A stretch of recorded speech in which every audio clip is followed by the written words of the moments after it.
Okay. Assalamualaikum warahmatullahi wabarakatuh dan selamat sejahtera kepada Encik Jai, Encik Zailani bin Abdul Ghani dan rakan-rakan sekalian yang menonton. Okey, sekarang saya akan membentangkan ataupun kiranya macam menerangkan kepada anda tentang case study 2 control system.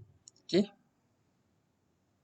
Alright. Ahli kumpulan saya terdiri daripada presenter pertama iaitu saya sendiri, Syarizha Mizhari, memegang nombor matrik 09DM20F1029, Goishi Genair, anak lelaki B ke-7, memegang nombor matrik 09DM20F1027, Harul Anam bin Hairuddin, memegang nombor matrik 09DM20F1031.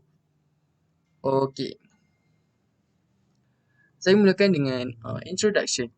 Okay, first of all, we have already studied about the control system, that the various units of the control system combinedly operate so as to provide a specific output of the system.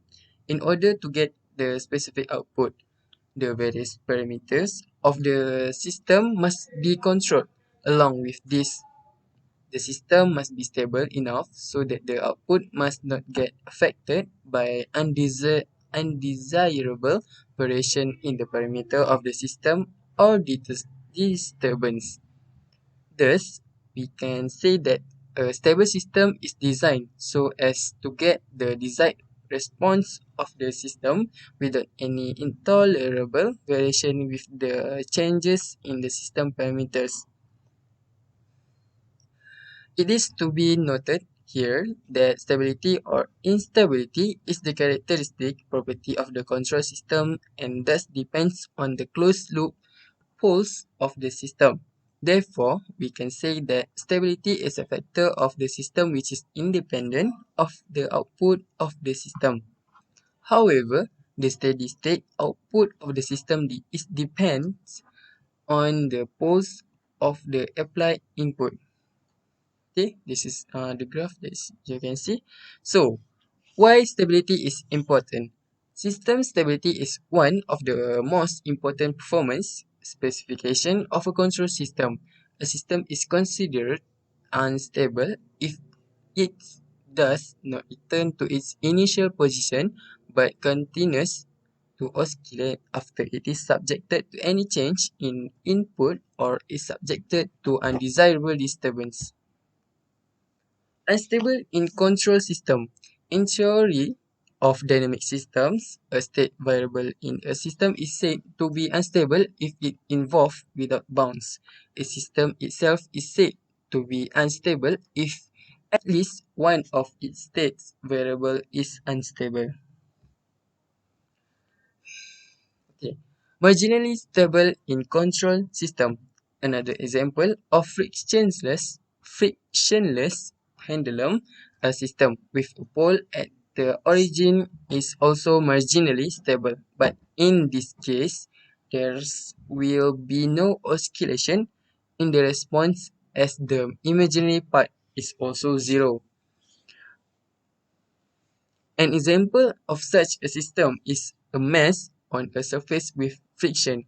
If the system is stable by producing an output signal with constant amplitude and constant frequency of oscillations for bounded input, that is known as marginally stable system. The open loop control system is marginally stable if any two poles of the open loop transfer function is present on the imaginary axis. System stability method are divided into two methods. The first one is Routh-Hurwitz and the second one is Bode plot that will be present with Hyrule and also Gaussian for the second presenter and the third presenter. Okay, that's all from me. Thank you. A very good day to Encik Zailani bin Abdul Ghani. My name is Kashinana Lucky BK7 from class DEM 4A and my metric number is 09DEM20F1027. Today I am the second presenter of the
Assalamualaikum warahmatullahi wabarakatuh dan selamat sejahtera kepada Encik Jai. Nama saya Hairul Anam Biarudin dari kelas DM4A.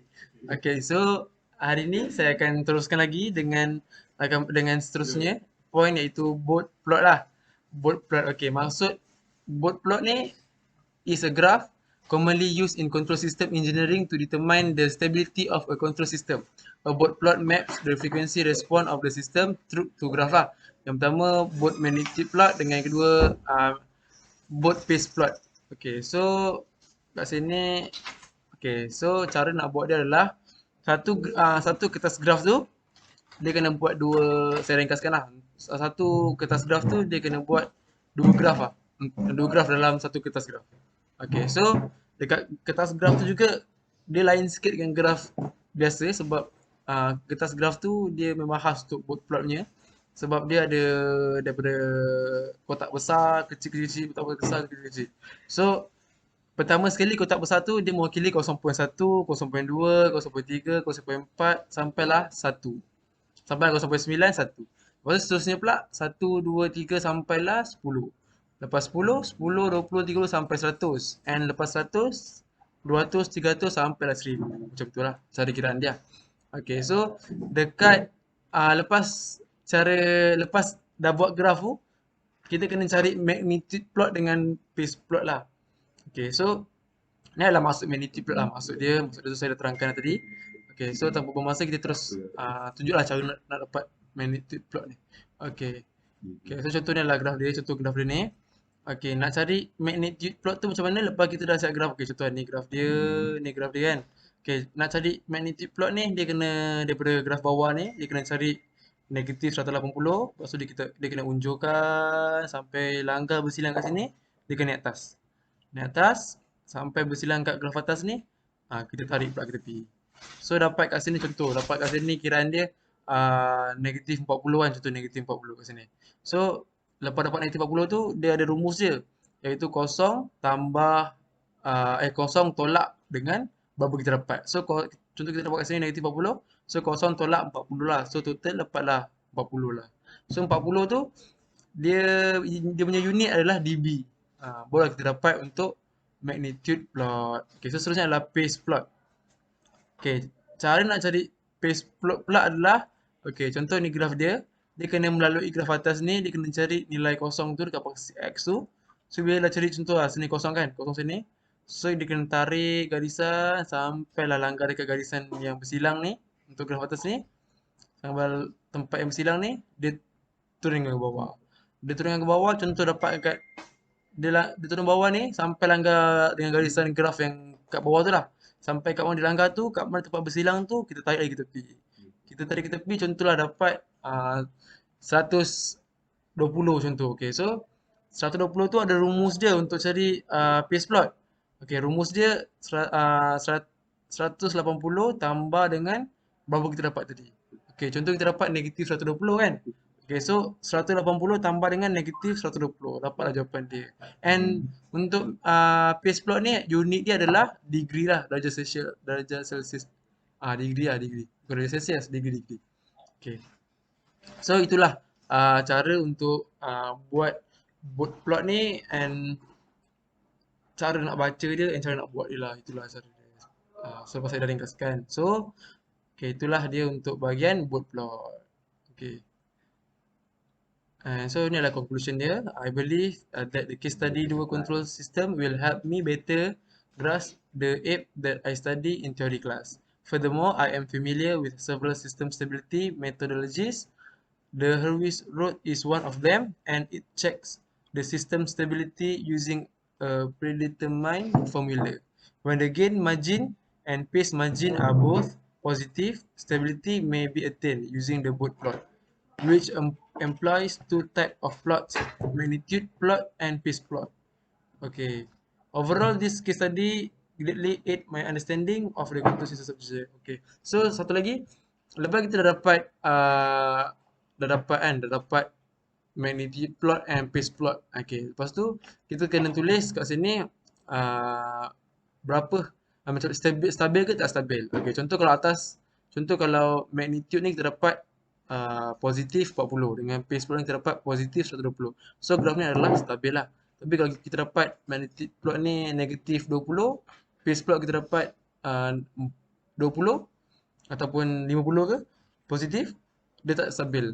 Dia salah satu ada negatif tak stabil ataupun kedua-duanya negatif pun tak stabil. Hanya menjadi stabil apabila kedua-duanya mendapat jumlah yang positif. Okay, itu saja daripada saya. Sekian, terima kasih.